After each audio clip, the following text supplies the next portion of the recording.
6 years, and we have built a team.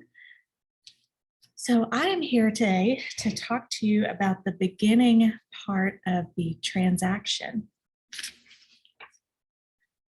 Today is the first day of the transaction, our fourth and final segment.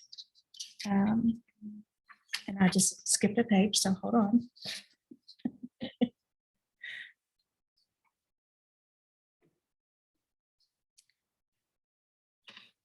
Does anyone want to share about their progress using the daily success system from yesterday?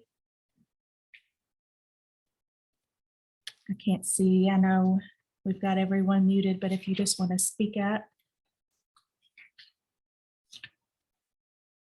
and share what's working for you.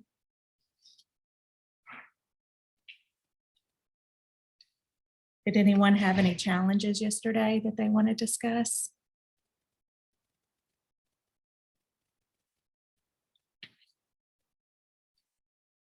I did. I'm working with some buyers right now, trying to get them to the closing table, and they're being a little difficult, but I'm just reminding myself to stay calm, because when I stay calm, they're going to be calmer. I've learned through the years that they kind of mirror whatever energy I'm feeling. So if I act like it's a big deal, they're going to act like it's a big deal.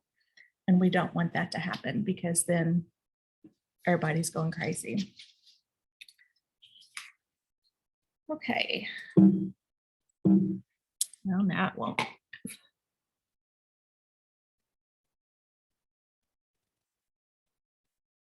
Today's the first day of transaction, our fourth and final segment of Ignite. We have covered becoming the real estate expert of choice by building your value proposition. We also covered lead generation and lead follow-up. Lead generation and lead follow-up is how you got to where you are today, focusing on the buyer and the buyer consultation and agreement. From here, we will cover the listing presentation and go all the way through the close of the transaction with our buyers and sellers. Our last day of transaction and Ignite will be about you, your career, your goals, and future.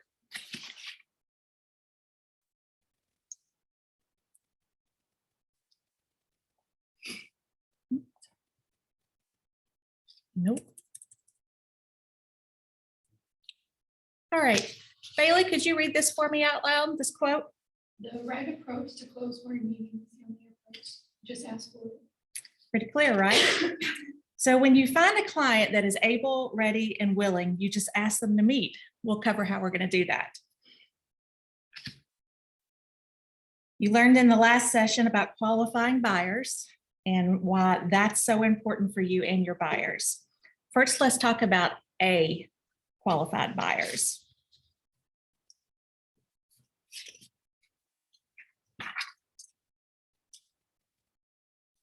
I'm sure you've seen this graphic a lot of times. Does anyone recall what it's called? It's the lead generation and database model from the Millionaire Real Estate Agent. What do you do to get an A qualified buyer? Lead generate and lead follow-up. What is an A qualified buyer?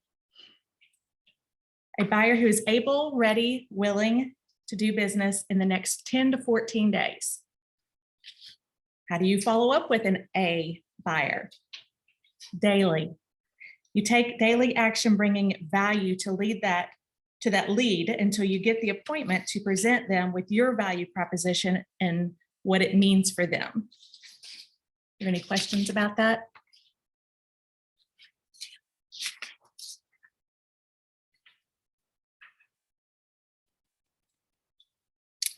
Let's look at the 7-step buyer service cycle, which is also in your participant guide. We have talked a lot about models. This model is proven to reap success for buyers. This success comes in any market with any buyer.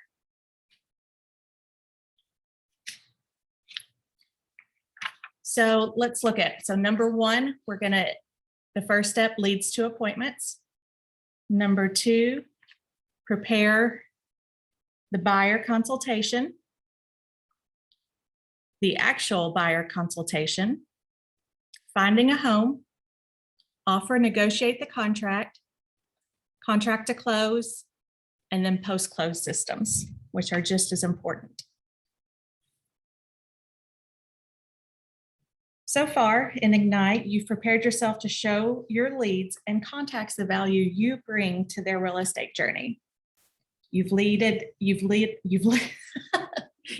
generate, you followed up with leads, and you qualified them in order to know how your follow-up should be structured. Today, we're going to move to those A leads to the appointment. Are there any questions about any step of this cycle?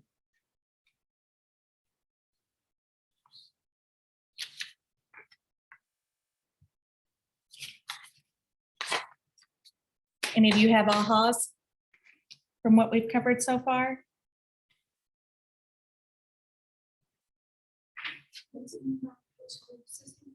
Post-close systems are what you're going to do after the transaction. You're going to put them on smart plans. You're going to have follow-up to touch them. They get put on that 36 or 53 touch program that you have to make sure you stay top of mind with them after the closing, because we are setting this up for a relationship, not just a deal, because that relationship's going to build you more business in the future, because that person's going to say, wow, I had a great transaction with Bailey.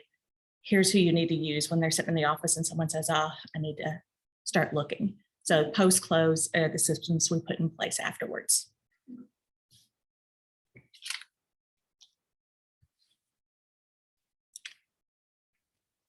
Thank you for asking. All right, let's talk about how to convert those A leads to buyer consultation appointments where you can win the buyer. As we've discussed, the keys to converting an A lead are the following, and they're in your participant buyer's guide. Respond right away to the lead inquiries. Get valid and complete contact information. Save it to command and create an opportunity. Determine their motivation to buy so you can speak to it. Set an appointment, time and date for as soon as possible.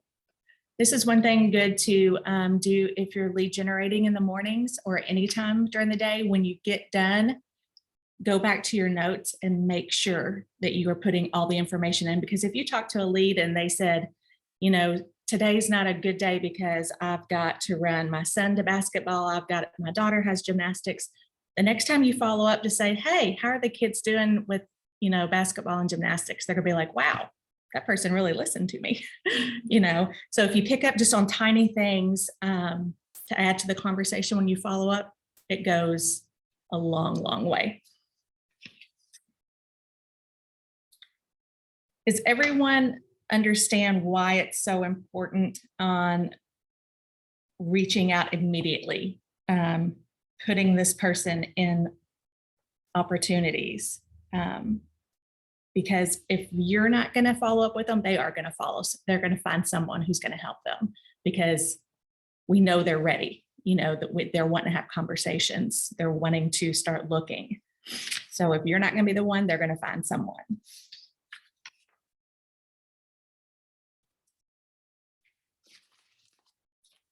Now that you've got your A lead, you must close for the appointment. Don't leave any conversation without asking for the appointment multiple times. The worst thing that can happen is they'll say no. Remember your value proposition. You are going to do a great job and they will benefit from having you as their agent. Success in this job is just as much about mindset as it is hustle. Remember the 6 personal perspectives and remove those limiting beliefs. When you get off the phone, you should have a clear day, time, and ideal location to meet. One thing that I was interviewing a gentleman a few weeks ago, and he was really nervous about getting rejected, saying no. I said, let me give you a scenario of what we all have dealt with. You go into a store, you're shopping, and someone who works there comes up to you and they're like, hey, can I help you find anything? What do we always say? No, thank you. That's all we're doing. They're saying no to the service, not to you. And that's what you have to remember. It's not personal. It's just no, thank you for the service, but no one likes to hear no. You know, it's like, oh, but I always say go for the no because statistics saying you're going to get that yes.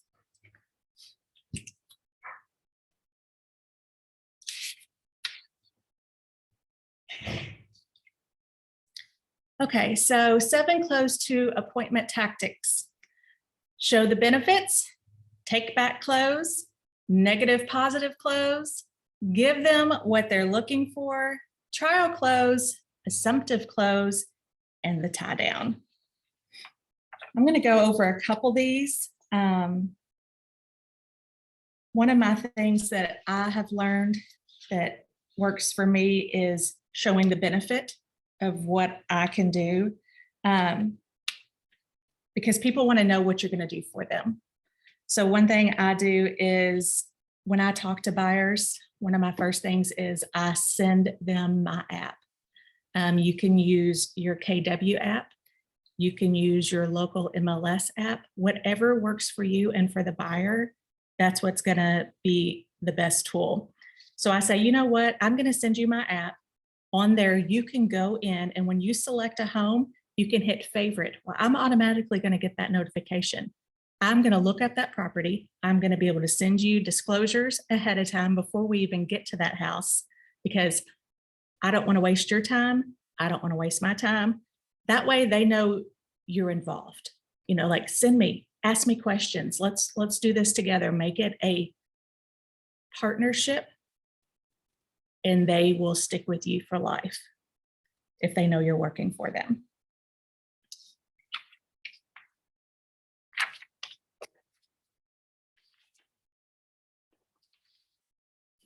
Man, I'm flipping papers all the wrong ways.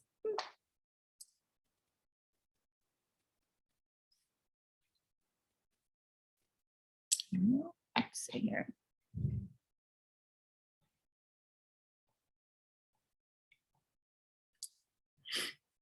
Okay.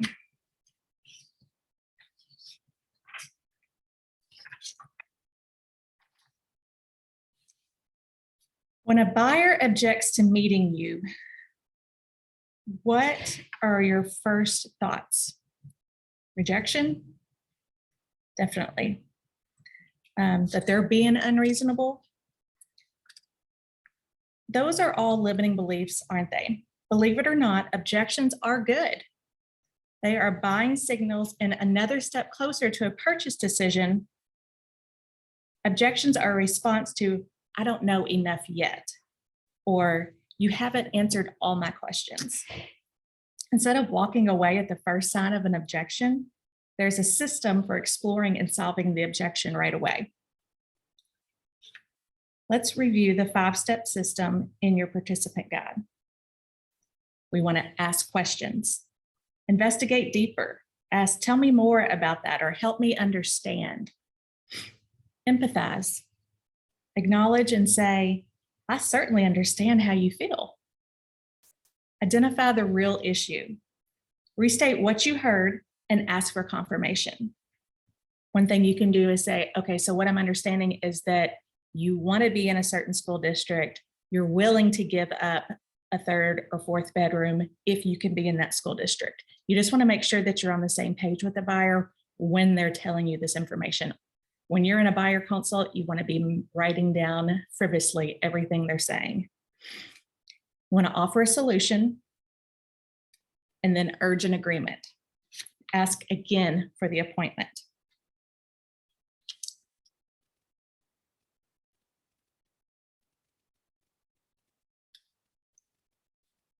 So after looking at these buyer objections for the appointment, which of our 4, oh goodness, 4I, 4C, 2 TES apply here? T's apply here. Communication, seek first to understand. Truth starts with honesty and commitment in all things. If a buyer continues to object to a meeting after you've addressed their concerns and offered solutions, continue to cultivate the relationship and provide value, just as you would with any lead or contact in your database. I've had people that I have stayed after for 18 months, and then they're finally ready, buyers and sellers. So it can be done. They just make you work a little bit harder for it, which is fine.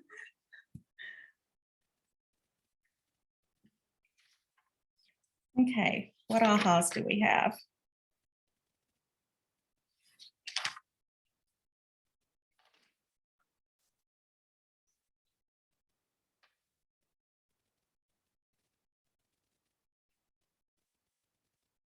Actually, before we do ahas, I want to go back and look at, I want everyone to practice responding to objections. That's one of the best ways to demonstrate your expertise and win business. Let's look at some common buyer objections in your participant guide. So one says buyer chooses to look on their own. I understand. Here are a few things to consider. It can be a very time-consuming process. With all my access to the multiple listing service and my real estate contacts, I can search all available properties for you and show you the best one based on your needs, saving you a lot of time and headache. What are some of the objections that you guys are hearing right now from buyers? A lot of buyers are saying that they want to wait until the market gets better. Okay. And what does that conversation look like? Are we educating them on what does better mean? Does that mean more inventory? Does that mean better interest rates? What does that mean when the market's better? Some people think that the bubble is going to burst, you know, that saying. And for me, the conversation, I just let them know, you know, it's not always predictable, and that, you know, looking at studies or just looking at the trends of the market, that there's no signs that that's going to happen. And I let them know that, like, kind of the best time to buy is right now. And I give them examples like appreciation and things like that. And just, you know, a couple months ago when interest rates were really good, you know, I was saying that to them. Yeah, and I kind of just explained to them why there's no better time than now. Perfect. That's great, Lauren. Thank you. One thing I get from people is they'll say, well, I just call the sign. I just want to work with the listing agent. And I said, okay, so you want to work with the person who is representing the seller, is putting the seller's needs before anything else. That's who you want to work with. And they're like, oh, I'm like, you need someone who represents you as the buyer, because they're already representing the seller.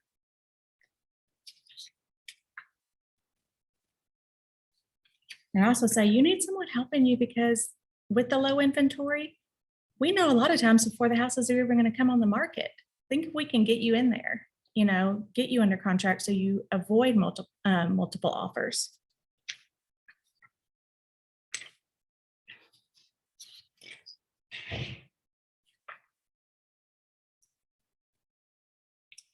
Okay, so you've qualified your buyer lead and set the appointment. Now it's time to prepare for the appointment.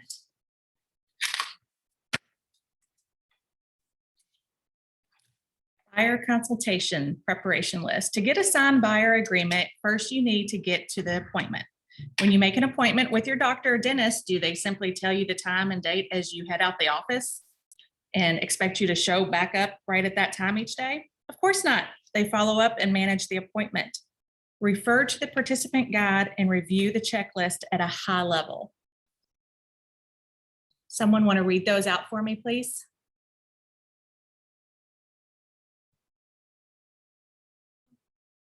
Okay, thanks, Bailey.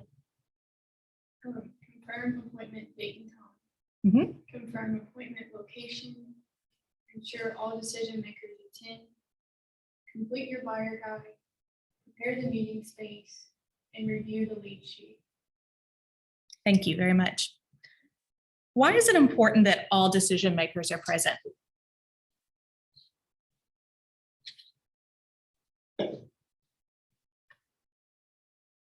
Anyone? For me, I want to know, I don't want to start showing homes to somebody and then on house 4 or 5, here comes Papa. Here comes Dad.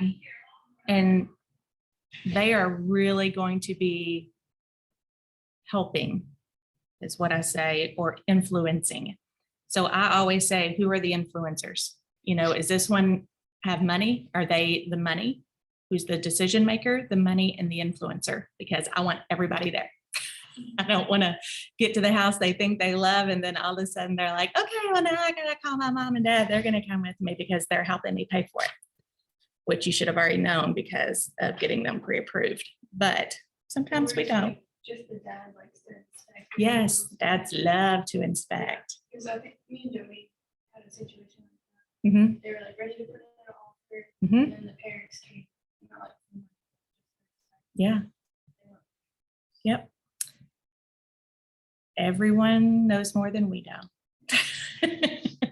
Everyone. Okay, thank you, Bailey, for reading that. So if virtual is necessary, still follow the checklist with some variations when you're not able to meet in person. For example, confirm the appointment location and that it may entail consulting with the buyers on their preference, whether an online meeting site, a FaceTime, Hangouts. We did this a lot during the pandemic. I mean, I've never had so many Zooms where I was working with buyers. I mean, heck, we had Zooms for open houses. So everyone should be pretty up to date on how to facilitate. And sometimes they're more comfortable with it that way too. You know, they're coming in not knowing who you are. You know, it can go both ways.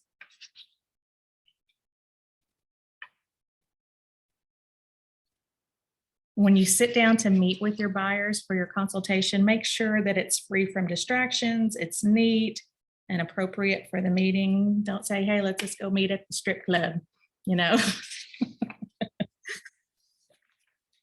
You could, I guess, but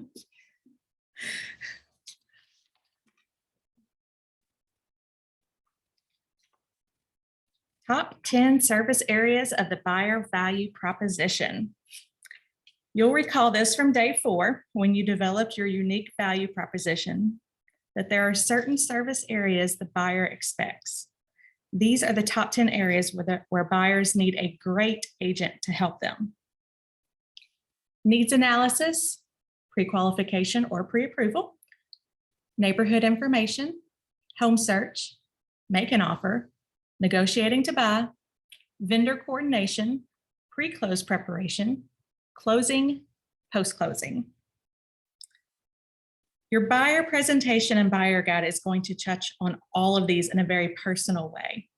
It should be personal to you, your value proposition, and your buyers based on their lead sheet and needs analysis.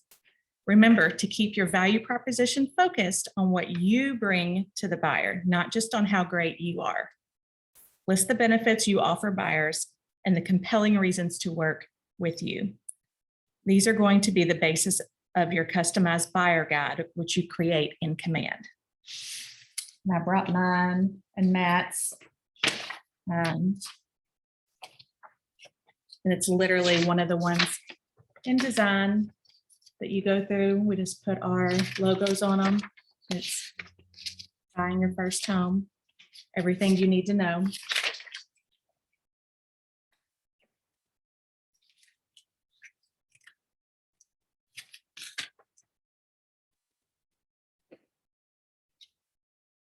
Buyer guide contents. Look over this real quick. There's, oh, whoa, there we go. This is what you want in your buyer guide. Right now, we have ours just in a folder and it's got our logo on it. On both sides, you'll find the information. We have our buyer's guide, a guide to buying, the do's and don'ts. These are things that you're going to tailor toward, because it's going to be different if you're working with an investor or you're working with a first-time home buyer, or you're working with someone who has bought several homes, and you've got to have the same content, but just different packets for that particular type of buyer.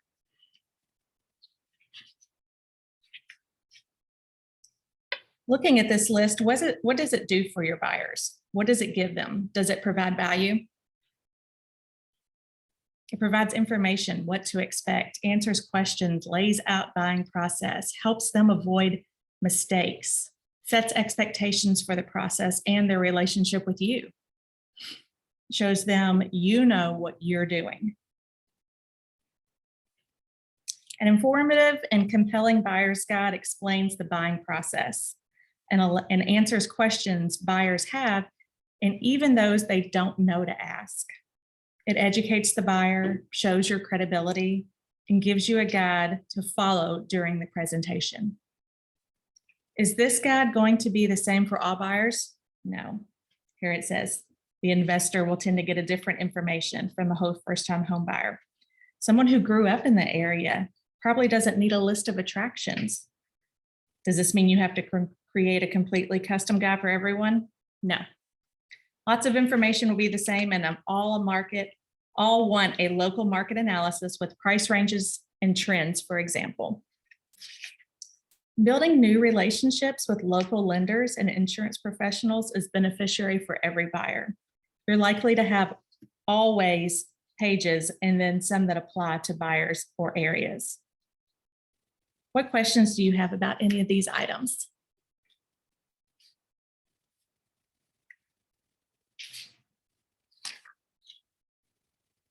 Does everyone have a buyer's guide already that they're using? You do? Good.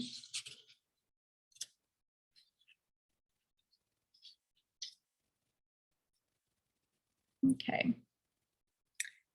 Now that we know some options for what we need in our buyer's guide, let's jump in and start creating one. As always, Command has us covered, and we will go into designs, create design, print, buyer presentation to find the design templates. These templates are fully customizable to match your value proposition and the buyer you are working with. You're going to use this buyer presentation as a tool to guide the conversation and provide your client with a tangible demonstration of your expertise as you educate them. We're going to discuss the purpose of each section. We will not review every single page or how to edit them. There are plenty of help articles and answers at answers.kw.com to help you customize your presentation. Or go to answers.kw.com and search Ignite Reference Guide. Working on your presentation would be an excellent enrichment activity for this week.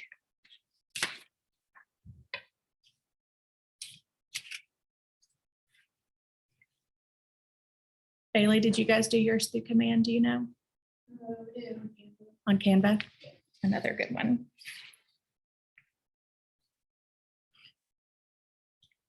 Each section of the buyer presentation helps you connect with the buyer and build confidence in your value proposition. You can add to, delete, or reorder sections. What sources do you need as you prepare your buyer presentation? Buyer lead sheet, MLS, Market Center assets like the logo, address, your photo, and contact info. Remember to go back and change the table of contents to reflect additions, deletions, or reordering.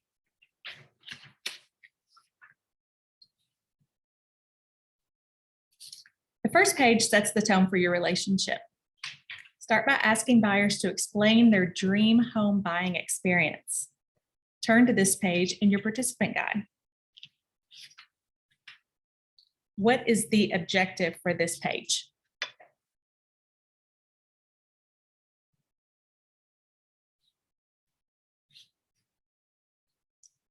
This page sets the tone for the appointment and your relationship by centering the buyer's needs, wants, and values in the relationship. You can use this page to uncover buyer values and motivations for their move. Describe one or two questions you'd change or add in your own buyer guide.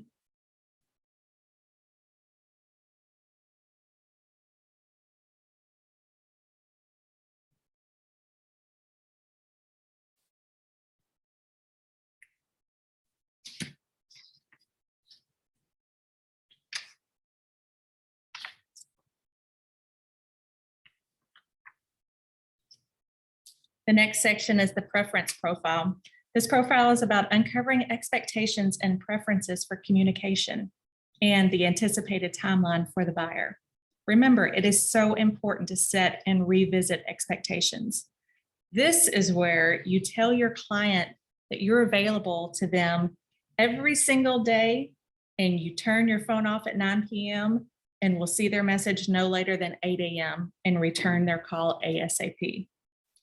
I'm going to insert something here. This is where you train people how to treat you. If you get a text at 9 or 10 at night and you respond, they're going to expect it every time. So you don't want to do that. You want to set the tone on how this relationship is going to be. Train people how to treat you. It's where your clients tell you how challenging mornings are for them to get everyone dressed, fed, and out the door, and they would prefer not to hear from you on weekday mornings until 10 a.m., no matter how great the house is. How are you going to keep track of all this information across multiple buyer appointments?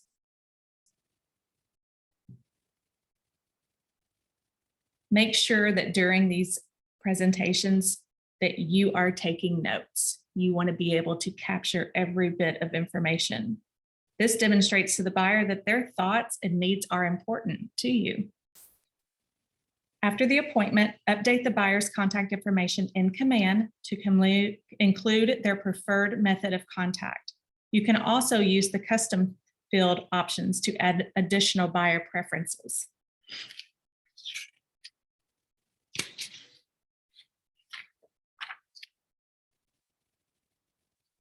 Buyer guide home wish list. Oh, this is when they tell you that they want a 3-bedroom and 2-bath and 1 acre and a shop for $180,000. Okay, so now you are a unicorn hunter. The home wish list section will guide you to ask buyers about their ideal home. Customize these questions for your market and the information you've already obtained from the buyer lead sheet. It's a great practice to keep various versions as you create them. Eventually, you may find that you have an option that needs very little change for each type of home buyer you work with. This is what we call the needs analysis and is the foundation of your search and relationship with your client. You'll revisit this needs analysis throughout your home search. It's how you capture a precise picture of what they're looking for in their new home. We're going to look at the needs analysis in a compact questionnaire later in this session. The preference section begins with the home wish list and then touches on questions about neighborhood preference. Even if your client already knows the neighborhood they're interested in, knowing what they like about that neighborhood can help you expand their search, even if you aren't finding homes they like at their price point, and can help you to pinpoint the best houses for them in that neighborhood. Let's take a minute and role model the first 4 questions with the participant and then have participants break into 2 groups. I have a feeling we're not going to be able to do that as I'm reading this out loud through my guide. I have 1 person in here.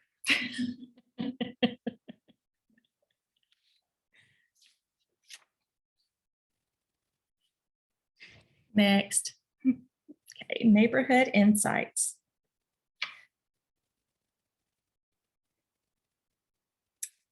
Why have information about neighborhoods in the buyer presentation? To demonstrate your knowledge and expertise. This page positions you as the local real estate expert of choice. Where do you find the information for the neighborhood insights page? Designs in Command. You can use designs to create a neighborhood snap for each area or zip code you intend to include. You can get neighborhood information on how to do this at answers.kw.com by searching neighborhood snap or Ignite reference guide. This is something too that Matt and I use. We email neighborhood insights. You can text neighborhood insights and they get a little message that comes through that tells them how many houses has sold in that area, the average price and average days on market. And they look really good too.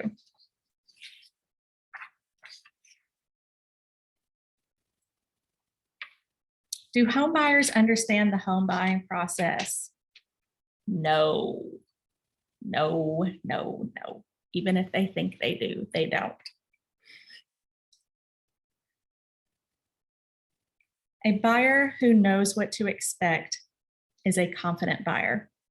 A confident buyer is easier to work with than an anxious buyer who mentions objections throughout the entire process. A buyer who knows what to expect is also an educated buyer who is not going to do things accidentally that endanger their home ownership journey. Finally, a buyer who knows what to expect because you gave them the information they need is a grateful and trusting buyer who is going to work with you again and again and send you referrals. One practice that I've kind of gotten away from that I used at one time on my, let me find it here, this A Guide to Buying Your Home that we have for our team. It just goes down, 6 steps of buying: choose a realtor, obtain financial approval, the do's and don'ts, with don't deposit large amounts of cash in your account, don't go buy a car, don't take out a credit card.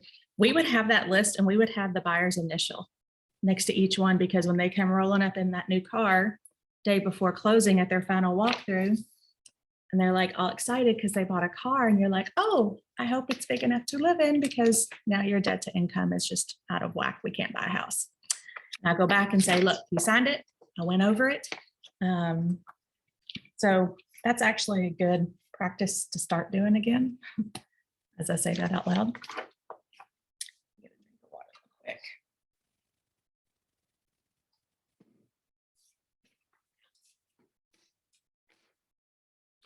Okay, what page we on? Buyer Guide Affiliated Business Arrangement Disclosure. This part of the buyer presentation is optional, and it's highly recommended that you reach out to a Keller Mortgage lender ASAP to start building a relationship. I think I myself have done probably 5 loans through Keller Mortgage, and I had one gentleman, one lender the first time, and then the next time I got a different lender, and then I used him for the next several because he was just great. I've still got his information. It's good when you get with one, just like when you get with a local lender, someone you vibe with, someone that, responds when you need them to. Same thing goes for Keller Mortgage. Ask people in your market centers who they've used, who they suggest. That's a good way to get in with someone who you can trust. Keller Mortgage's 0+ loan is available only to KW agents, their buyers, and buyers on their listings. This is part of your value proposition, just another thing in your tool belt. It's only for those working with KW agents. You can bring your clients added value through mortgage savings and ordering the appraisal on day 1. Also, be sure you're telling your clients about Keller Covered. They may be able to save on their homeowners and other forms of insurance as they enter the stage of the process.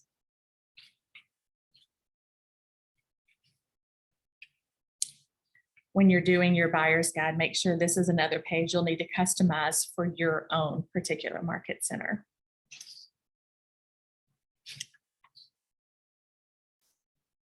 Buyer guide, your value proposition. Remember way back in the first section of Ignite Real Estate Agent when you created your value proposition? Now you're ready to drop it into your buyer and seller presentations. This section of your buyer presentation is all about your value proposition and how you benefit your client. As a new agent, you may choose to provide data for your team, market center, or Keller Williams Realty International present your best value story. As your business grows, you'll track your own successes and update these numbers. What are some other numbers you might track and present as a part of your value proposition?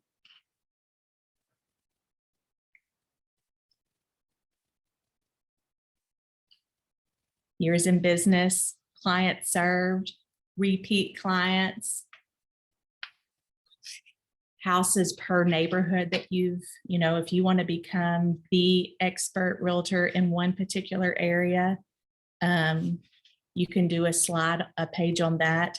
We have a huge builder here in Owensboro, Jago, and they have multiple neighborhoods. If you are a Jago listing agent or buyer's agent, you may want to make a page for that showing how you are the expert for new construction.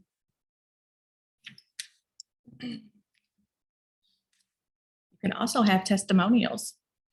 You always want to work to get testimonials from your buyers and sellers, as long as they're good ones.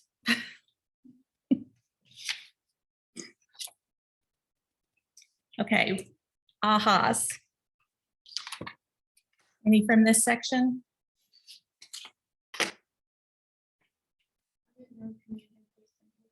You didn't know Command had those templates? Command has a lot of templates and they're ever changing and improving. Lots of good stuff on there and easy to use. Like it's really easy to just go in, put your logo, put your name. Okay. Now you've gotten and confirmed your appointment and created your buyer presentation. Now it's time to conduct your buyer presentation. I actually love doing those.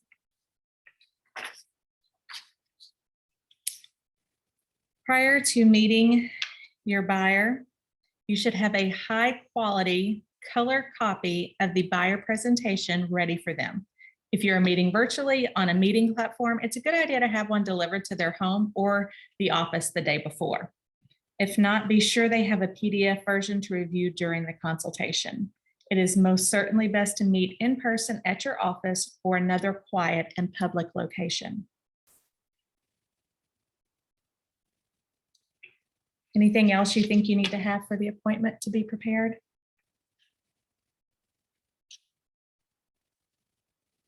Pens, paper. What kind of mindset should you have going into a buyer consultation? Confident, open, caring, curious, ready to win. We have discussed limiting beliefs many times before. This is not the place for them. You know what you're talking about. You are prepared, and you are the agent that's going to best serve these clients. There's no room for negativity or small thinking.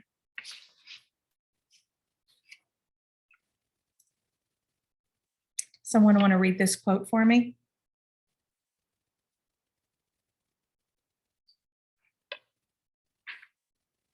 I am knowledgeable and caring and the best agent for these clients.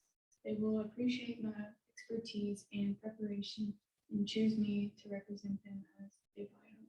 Thank you, Bailey. Affirmations. Does anyone do affirmations? I know Tammy does affirmations. You do sometimes. I want everyone to repeat after me. It's going to be the quote that's on the screen. I am knowledgeable and caring and the best agent for these clients. They will appreciate my expertise and preparation and choose me to represent them as they buy a home. Let's say it again with confidence together. I am knowledgeable and caring and the best agent for these clients. They will appreciate my expertise and preparation and choose me to represent them as they buy a home. Can you imagine that, saying that to yourself 3 times before you're walking into a buyer's consultation? You just got to hype yourself up. No, hey, I got this.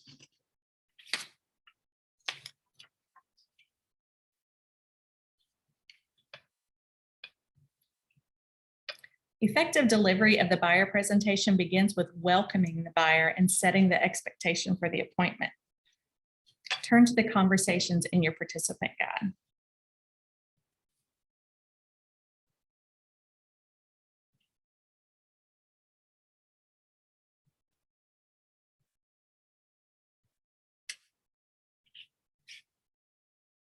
Jamie, thank you for letting me help you. My goal is to give you 10 plus customer service.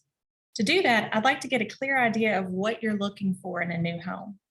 So with your permission, I'd like to spend the next 20 to 30 minutes exploring what the right home for you looks like. We'll call this your 10 plus home. With your permission, I'd like to write notes as we go along so I remember everything that's important to you.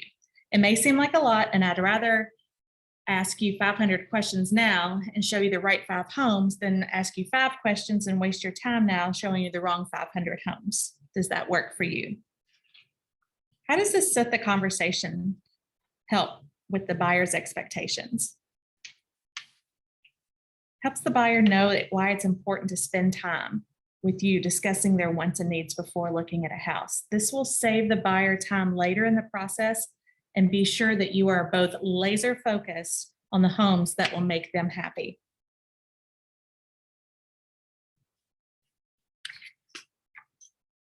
I was with a set of buyers yesterday, and I've been working with them probably 2 weeks, and they have upped their price. So I had to have kind of a buyer consultation again with them yesterday. They're like, we're not finding what we're needing in this price point, so we want to raise our price. So then I had to go back and say, okay, so are we still, they were at a 3 and 1. So now they want to be at a 3 and 2. But the areas were the same. Kind of have to refresh that consultation when things change a little bit. Sometimes, they want to be close to parents or family until they don't want to be close to parents or family. Then you're looking on the other side of the county because they've had a fight with said parents or family.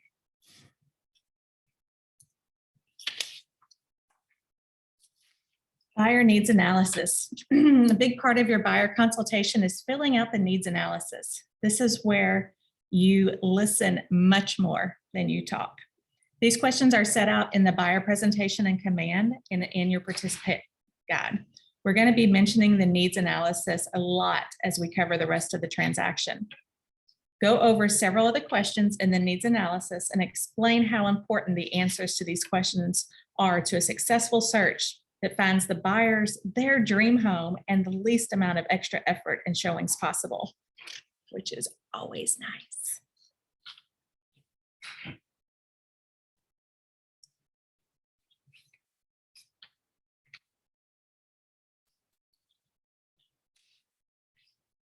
We will continue to talk a lot about setting your transaction and buyer up for success through the process. One thing to address them with early on is the concept of the buyer love letter. Your buyer may have heard of someone writing a letter to the seller and getting a house in a multiple offer situation. We often refer to these as buyer love letters. Though they seem innocent enough, they can easily lead to fair housing violations. NAR calls them liability letters for this reason. These letters represent a fair housing risk because they can easily reveal personal information such as race, religion, and familial status, which could then be used knowingly or unknowingly in the seller's decision to accept or reject an offer. If the buyer says they can see their children running down the stairs on Christmas morning, the buyer has revealed familial status and religion, both of which are protected characteristics under fair housing. Therefore, it's important to educate your clients, buyers and sellers, on the pitfalls of buyer love letters and inform your clients that you will not help your client to draft a letter, you will not read it, and you will not deliver it. As we will discuss, there are a lot of great legal tactics to win in a multiple offer situation. Risking your license is not worth it.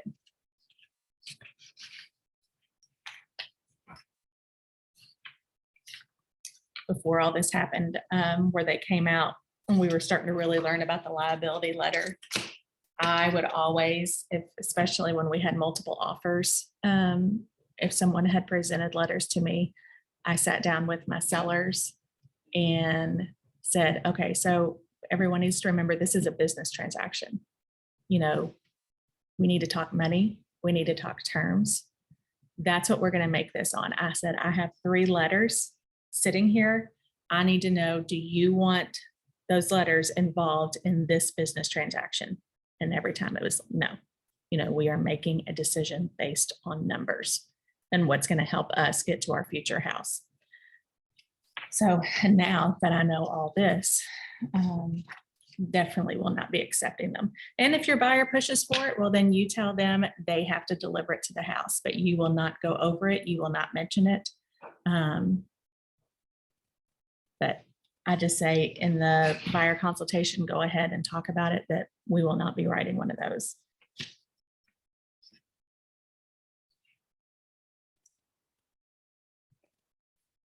Any ahas from this part yet on the buyer consultation?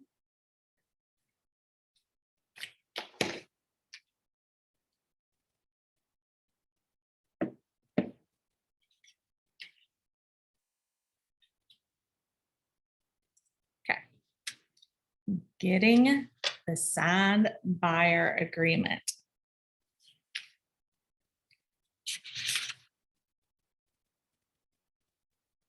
The buyer representation agreement is a legal document that formalizes your working relationship with a buyer, detailing the services you provide during the relationship. This agreement protects you from spending valuable time with a buyer who ultimately uses another agent to purchase a home. I have ours printed out that we use on our team. Ours also mentions in there that the admin fee, so when they know they're signing this, they know they're signing the admin fee. I always call this my loyalty agreement. If I'm going to take my time to work for you, I don't want to have to worry about you going elsewhere and calling a sign, or, Aunt Betty sent you her niece who's also a realtor. No, if I'm going to work for you, I want you to be loyal. That's why I call it my loyalty agreement. I don't have people having issues with this. I know a lot of people makes them nervous, but those are the objections that you've got to do script practicing for. I have people that move here from California. They want this signed before they want anything else signed. They're like, where's the exclusive buyer agency? Because they want to feel protected, because it's the norm. We just need it to become the norm. I don't know if it is in Columbus or not, but it's been now around here in Owensboro 5 years, maybe 4 years. So it's now becoming the norm.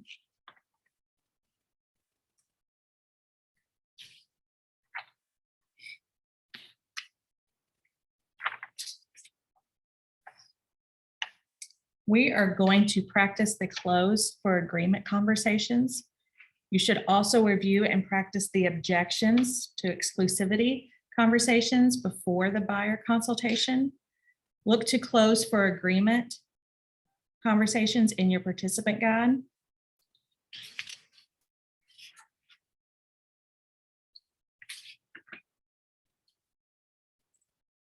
Wrapping up the buyer consultation.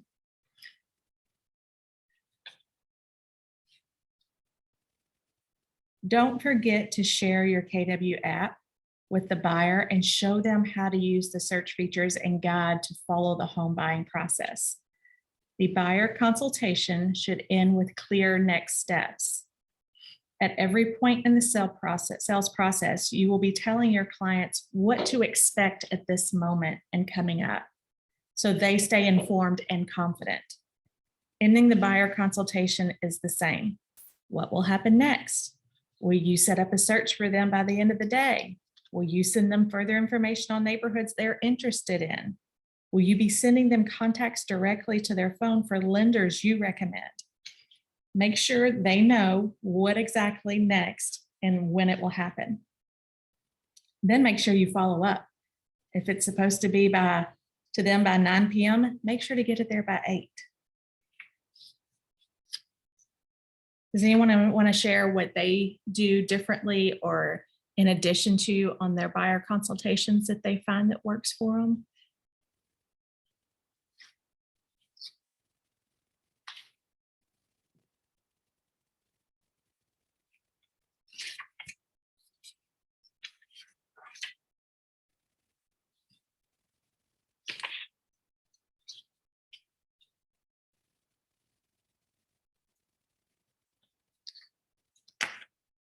As we wrap up our learning session and transition to our daily success systems, let's do a quick review and capture some ahas. First, we recapped what we mean by an A qualified buyer, someone who wants to buy in the next 10 to 14 days. We covered what you need to do in your follow-up to land those buyer consultation appointments. We discussed putting together your buyer presentation in command and preparing for the appointment. Finally, the goal of the buyer consultation is a signed buyer agreement. This is a document that protects your time and labor. What do you think is your call to action from today's lesson?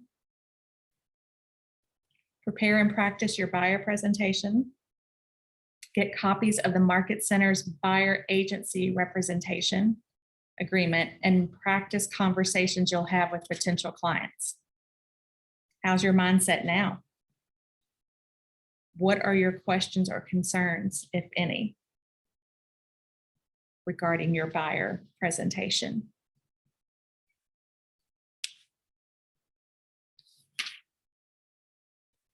I just need to script practice that.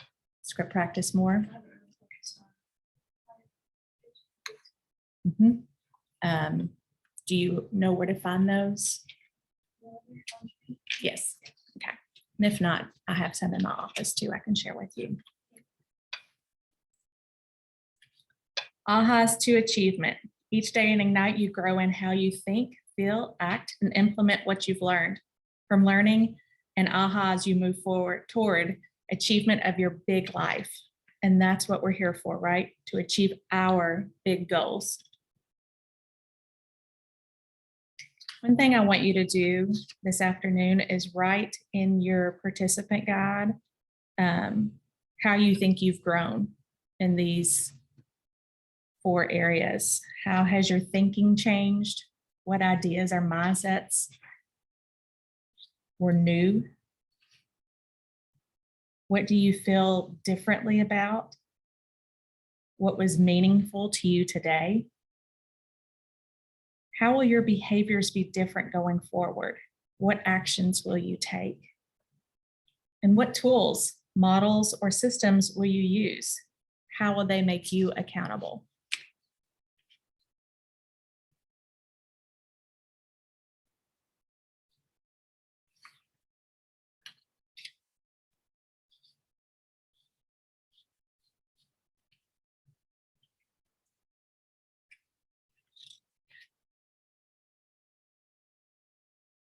Okay, so for this afternoon and until next week, one thing you can do is 20 minutes role play conversations with a partner. Top agents practice every day. 10 minutes preparing a call list for the day. That is another system that top agents use to save them on time.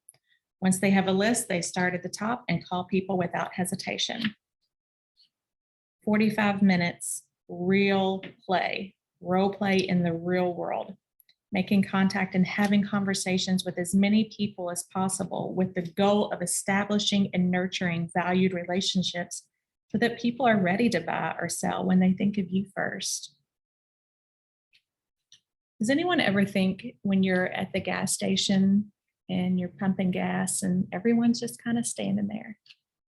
Maybe that's a good time to introduce yourself to someone. Give them your card. Tell them what you're doing. You're trying to build your business. No one's going to say, I don't want to talk to you or get away from me. I mean, if they do, you don't want to be in business with them anyway. Spend 30 minutes updating your database with information gathered from your conversations and following up on any promises made. Do this immediately after real play when it's fresh in your mind. These activities are the daily habits of success. We practice them every day in Ignite, and you will continue with this rhythm for the rest of your career. Use the pages in your participant guide. Let's all work together on these activities and support one another.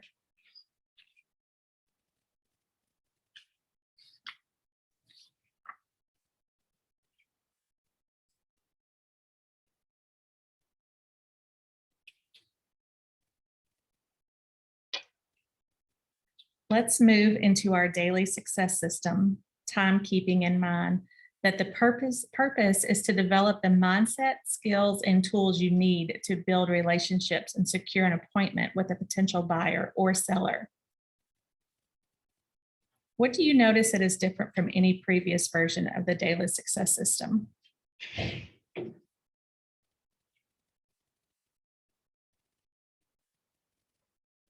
At this point, you may be going on appointments, setting up agreements, signed, and even getting deals closed. If you've achieved any of these, you'll want to track your progress on them.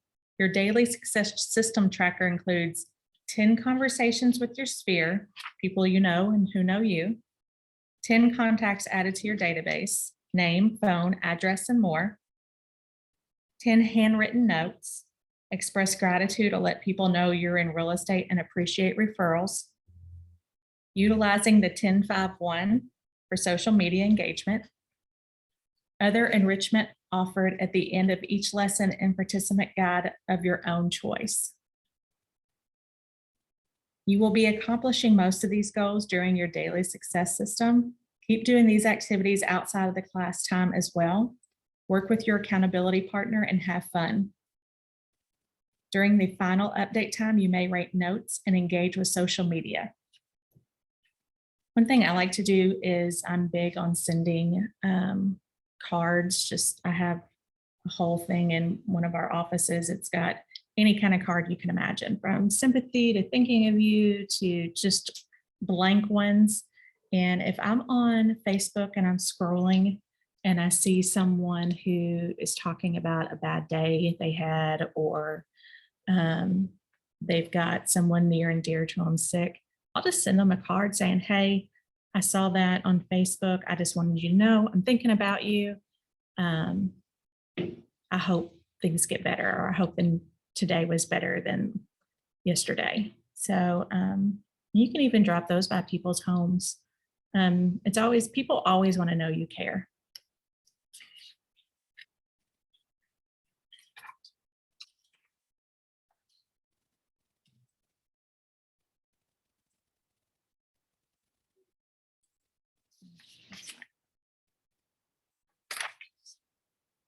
As you've learned, the first job of real estate is lead generation, because the activity of generating leads is the foundation of your business. In addition, practicing conversations and dialogues will prepare you for success, appointments, signed agreements, signed contracts, and sales closed. Of course, before we get involved in any conversations with our sphere and lead generating, we must remember to comply with the TCPA and do not call regulations. We review this every Ignite session because it's critical that you protect yourself and the market center from any legal action. Make this a permanent habit, following all guidelines for calling and texting people.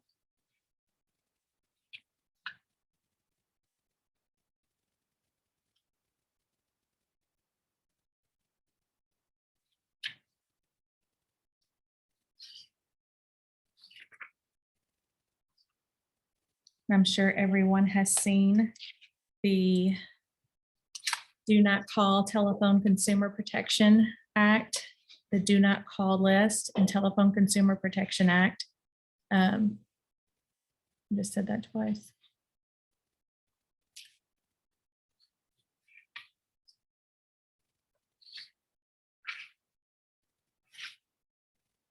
One thing I will end on, as far as the Do Not Call list, it's essential that you learn to make this a practice rather earlier than later, so you do not encounter trouble with non-compliance, because those are some hefty fees.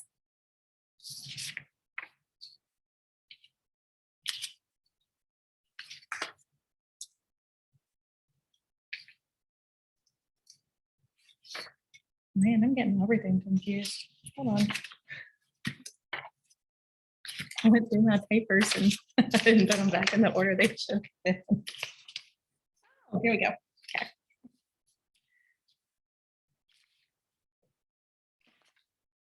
All right, let's begin by getting our mindset primed for success. We do this with an affirmation. Let's read this aloud together. I engage every conversation in the spirit of contribution, and people are happy to be in relationships with me. Turn to someone close to you and say this affirming message out loud to the other person. I engage every conversation in the spirit of contribution, and people are happy to be in a relationship with me. They just don't know it yet.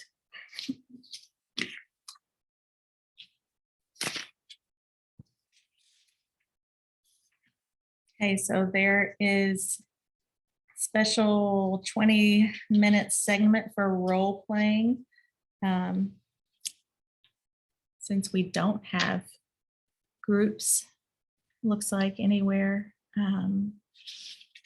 make sure you get with your accountability partner and do this. Participants spend time preparing their conversation and practice aloud. You can use in the participant guide on the objections to buyer exclusivity conversation on page C28. You want to take turns going back and forth. I've got some of those printed out.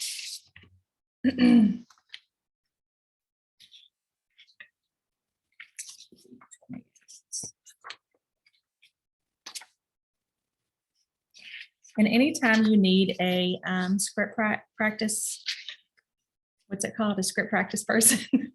Partner. Reach out to someone in your market center. You know, it's easy. You can even get on the phone. Like when we have bold, I always pick someone from a different, usually we do it with either Elizabethtown or Bowling Green. Find someone that you're not talking to all the time, because you're not going to know how they're going to respond. My script practice partner, she is in Bowling Green from my first bold, and we still will reach out, and she has mentored me for the past 4 years.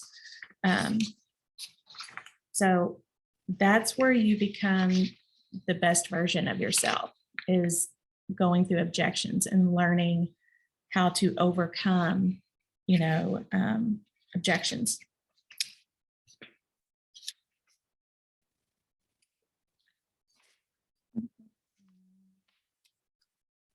Your daily lead generation time consists of 3 parts. Prepare. When you determine who you will connect with for the day, you begin. You will either write names on a conversation sheet or generate a list from your database of contacts. 2, take action. When you connect with people through conversation, this is your most valuable activity. Building relationships with people in your database and takes up most of your lead generation time. You don't even have to call, for new business. If you call the people in your database who love and trust you, talk to them. Don't even ask for business. They just need to remember the next time they're with someone, hey, I know someone who's in real estate. Let me give you her number, because you've made contact with them. You've stayed in touch with them. You've showed them you care. 3, maintain. When you update contacts in your database, you will enter additional information you've learned from your conversations and follow up on any commitments you made. Haley, have you guys been using the conversation sheet? No? Okay. Don't forget though, when you're making the conversation sheet, keep the TCPA restrictions close by so you can make sure they're not on the do not call list.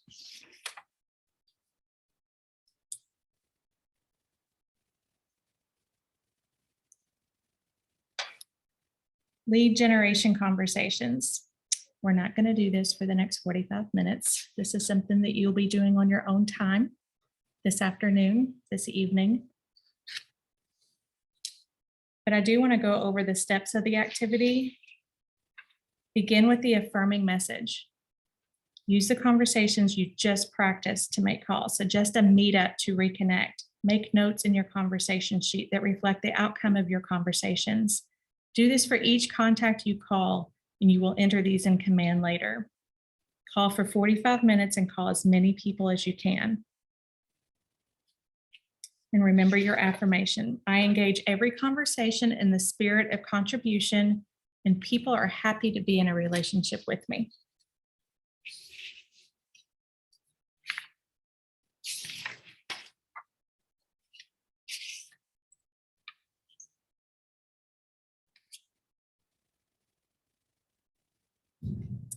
After the 45-minute call session, now it's time to get in your database, preferably Command, and enter contact information and any updates you learn from your conversations. This is the maintain portion of your daily lead generation routine.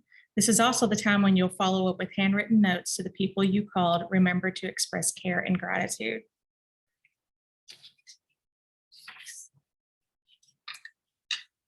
Celebrate successes.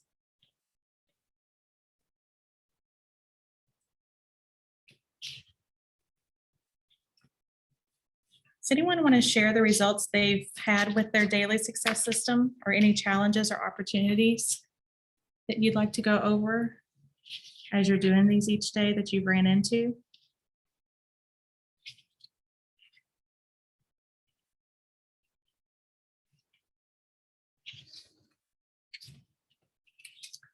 Our daily success system time together for today is over, and yet building your successful real estate business isn't.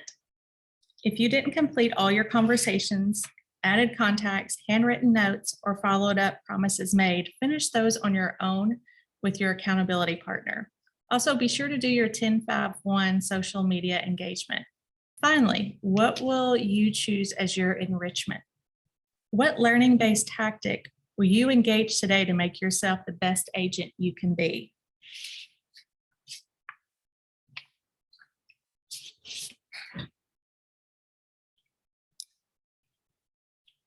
These are the areas that we discussed to demonstrate the access for helping Command and Connect, where you can find videos on everything that we covered today.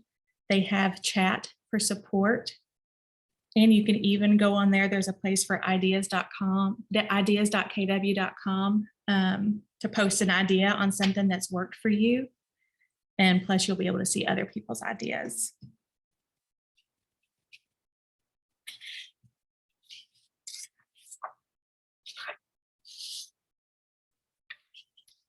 Would anyone like to share any successes that you've had since the last time you met with Ignite that you want to share with the group that you have used from this Ignite session that started, gosh, what, a month ago?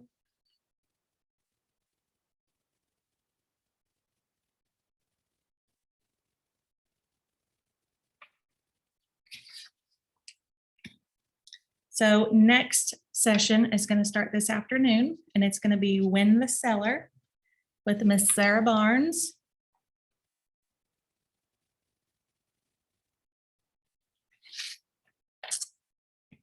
Any ahas from today? Well, I appreciate everyone being here, and that concludes our Win the Buyer. Get out early today. Thank you, everyone.